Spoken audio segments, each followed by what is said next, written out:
Welcome to Login Aid. In this video, I'm going to guide you on how to unblock people on WhatsApp. For that, make sure you have the application and you are logged in. Now here at the second, you can see I have blocked one of my friend. You can now either tap on their name at the top and scroll down, and at the end you can see the option unblock friend. You can tap on that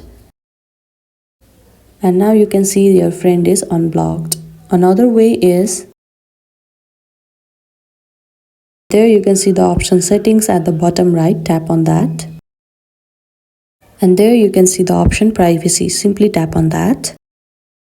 And at the bottom you can see blocked contacts, simply tap on that. And here you can find all the contact lists that you have blocked.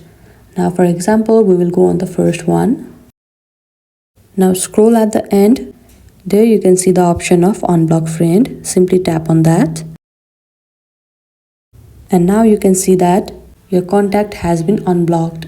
And this is how to unblock someone on WhatsApp. I hope you found this video helpful. Don't forget to like this video and subscribe our channel Login Aid. Thank you.